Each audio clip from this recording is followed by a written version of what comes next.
Chapter 5. Breakfast. I quickly followed suit, and descending into the barroom accosted the grinning landlord very pleasantly. I cherished no malice towards him, though he had been skylarking with me not a little in the matter of my bedfellow. However, a good laugh is a mighty good thing, and rather too scarce a good thing, the more's the pity. So, if any one man, in his own proper person, affords stuff for a good joke to anybody, let him not be backward, but let him cheerfully allow himself to spend and be spent in that way. And the man that has anything bountifully laughable about him, be sure there is more in that man than you perhaps think for. The bar-room was now full of the boarders who had been dropping in the night previous, and whom I had not as yet had a good look at.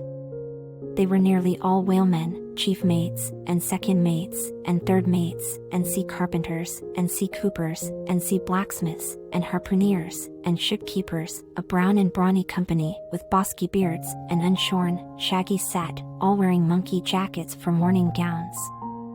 You could pretty plainly tell how long each one had been ashore. This young fellow's healthy cheek is like a sun-toasted pear in hue, and would seem to smell almost as musky. He cannot have been 3 days landed from his Indian voyage. That man next him looks a few shades lighter, you might say a touch of satin wood is in him. In the complexion of a third still lingers a tropic tan, but slightly bleached withal, he doubtless has tarried whole weeks ashore. But who could show a cheek like Queequeg? Which, barred with various tints, seemed like the Andes' western slope, to show forth in one array, contrasting climates, zone by zone. "Grub, ho!" now cried the landlord, flinging open a door, and in we went to breakfast.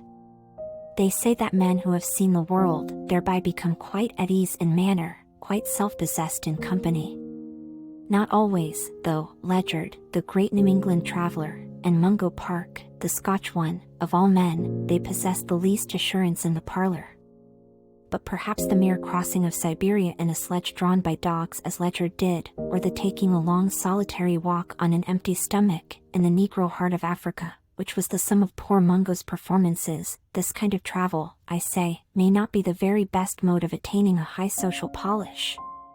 Still, for the most part, that sort of thing is to be had anywhere.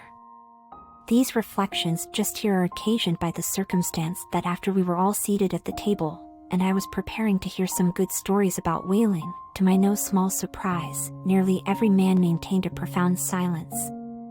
And not only that, but they looked embarrassed.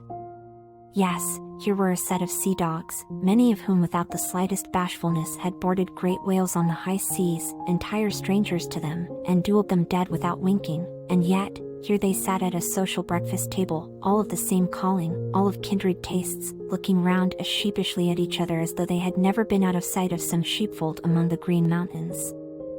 A curious sight, these bashful bears, these timid warrior whalemen. But as for Queequeg, why, Queequeg sat there among them, at the head of the table, too, it so chanced, as cool as an icicle. To be sure, I cannot say much for his breeding. His greatest admirer could not have cordially justified his bringing his harpoon into breakfast with him, and using it there without ceremony, reaching over the table with it, to the imminent jeopardy of many heads, and grappling the beefsteaks towards him. But that underscore was certainly very coolly done by him, and everyone knows that in most people's estimation, to do anything coolly is to do it genteelly. We will not speak of all Queequeg's peculiarities here, how he eschewed coffee and hot rolls, and applied his undivided attention to beefsteaks, done rare. Enough, that when breakfast was over he withdrew like the rest into the public room, lighted his tomahawk pipe, and was sitting there quietly digesting and smoking with his inseparable hat on, when I sallied out for a stroll.